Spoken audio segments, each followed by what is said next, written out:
말씀의 제목은 끝날에 드러나는 믿음입니다. 끝날에 드러나는 믿음이라는 제목을 가지고 잠시 하나님의 말씀하도록 하겠습니다. 인간은 위기의 순간이 되면 하나님을 가장 먼저 찾기보다는 본능적으로 이를 어떻게 해결해야 될까라고 생각하기 마련입니다. 나를 도와줄 무엇을 혹 누군가를 찾게 되는 것이죠. 몸이 아프면 어떻습니까? 가장 먼저 약을 찾게 되고, 또 사고가 나면 가장 먼저 보험을 떠올리게 되고, 또 우리가 살아가는 인생이 불안하면 통장 잔고를 우리가 확인하게 되는 것이죠. 그리고 누군가는 그런 사고가 났을 때 위기의 순간이 되면 어떻게든 되겠지, 혹은 그간 살아온 다년간의 경험으로 인하여서 어떤 방법이 있겠지라고 생각하곤 한다는 것입니다. 이것이 바로 오늘날 우리 사람과 인간들이 세상을 살아가는 보편적인 모습입니다. 근데 오늘 성경을 보십시오. 오늘 본문이 말하는 바는 그날이 오면 그런 것들이 아무 소용이 없다, 그렇게 말을 해주고 있다는 것입니다. 그날이 오면, 여러분, 그날이란 무슨 날입니까? 어제 우리 목사님을 통해서도 들었듯 여호와의 날, 그 여호와의 날이 임하면 아무것도 소용이 없다는 것입니다. 오늘 본문에서 스바냐가 말하고 있는 이 여호와의 날, 여호와의 큰 날은요, 단순히 재난의 날이 아닙니다. 이 날은 인간이 평생토록 붙들고 왔던 것이 아무런 소용이 없게 되는 날,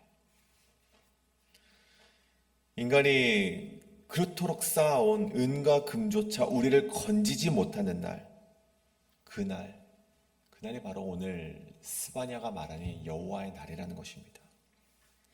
그래서 이 새벽 이 스바냐의 말씀을 통해 이야기되어지는 그날이 도래하기 전에 우리 인간은 무엇을 붙들어야 하는지, 또 어떻게 여호와의 날에 숨김을 얻을 수 있는지 함께 살펴보고자 합니다.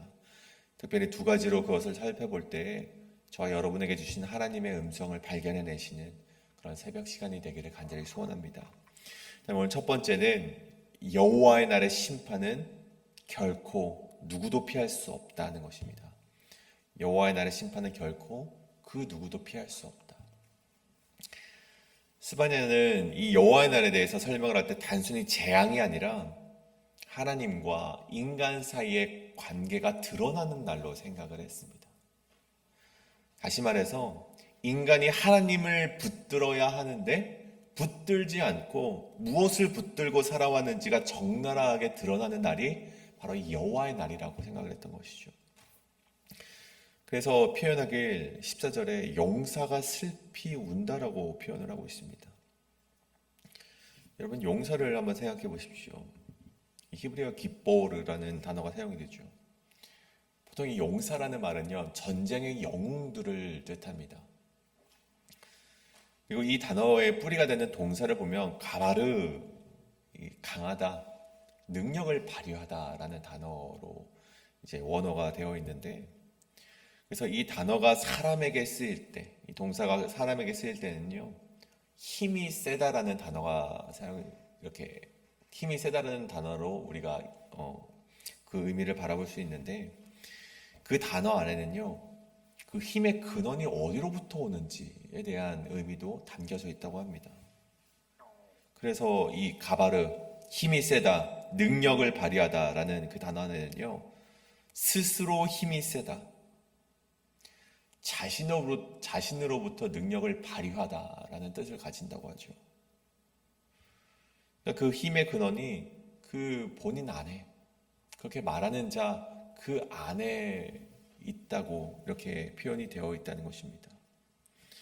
그런데 그런 용사가, 능력이 있고 그 힘이 있는 그런 용사가 슬피 운다라는 말이 무엇입니까? 이 여호와의 날에 하나님의 힘을 의지하지 않았던 자들, 그러니까 스스로의 능력만을 바라고 살았던 자들, 그렇게 의지하며 살아갔던 강한 자들마저도 슬피 울게 될 것이다 라는 표현이 바로 오늘 14절의 말씀이라는 것이죠. 이제껏 자신의 힘과 능력으로 잘 살아왔을지 모르지만 이제는 더 이상 그 힘으로 해결할 수 있는 그 날이 아니니 그들이 슬피 울게 될 것이라는 표현으로 우리가 받아들일 수 있는 것입니다. 그리고 심지어 18절에 보십시오.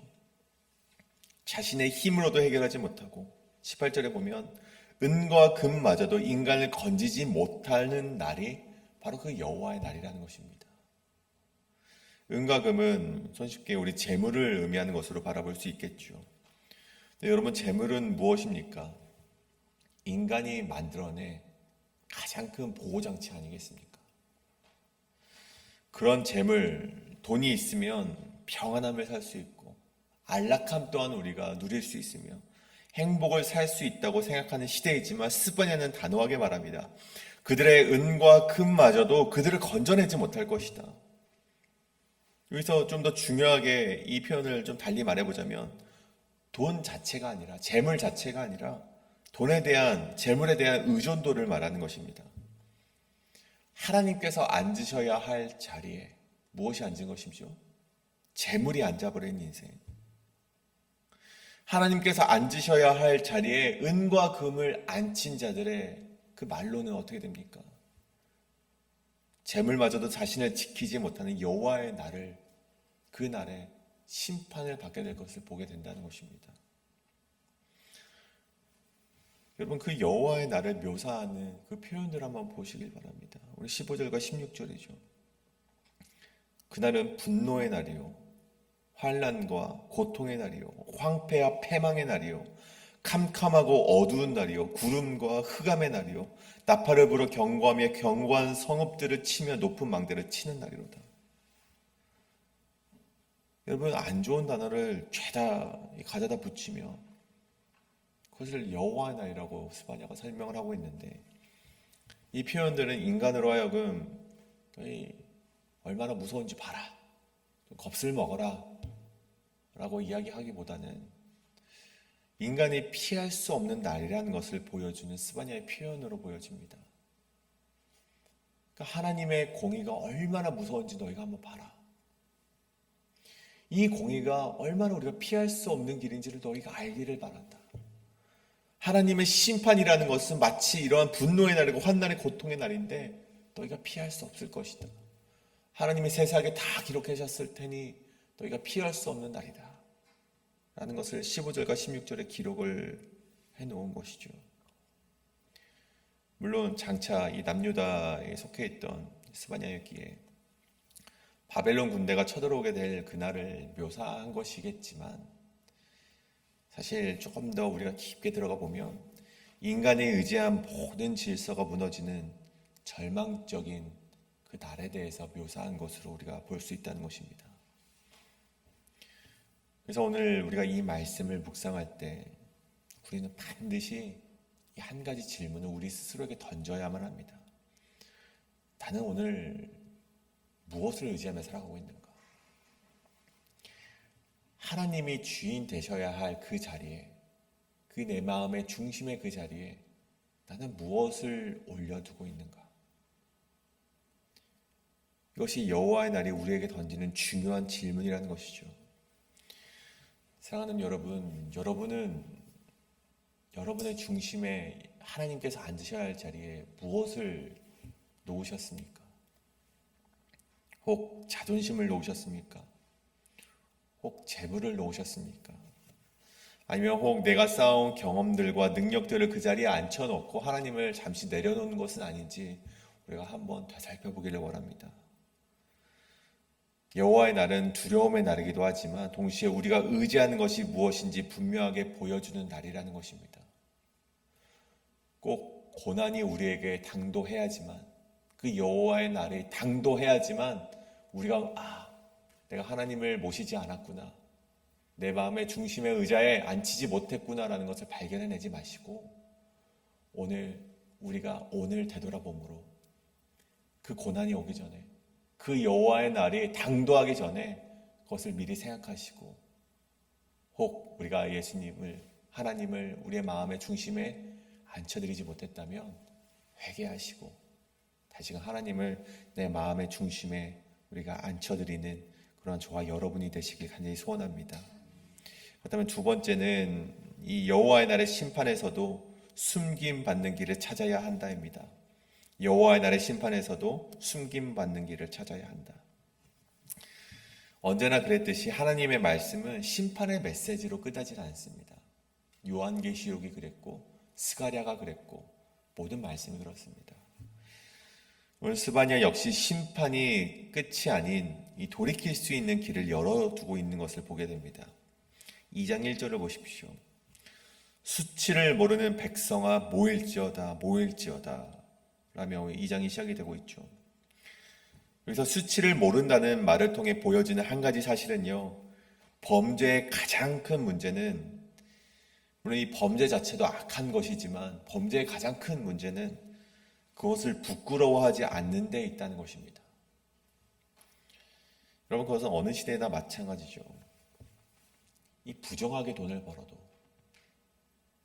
나중에 보면 그것을 자랑하고 있는 사람들이 있습니다. 자신이 어떻게 돈을 벌어왔고 어떻게 그렇게 부끄럽게 돈을 벌어왔음에도 불구하고 그것을 자랑하는 인생을 보게 되는 것이죠.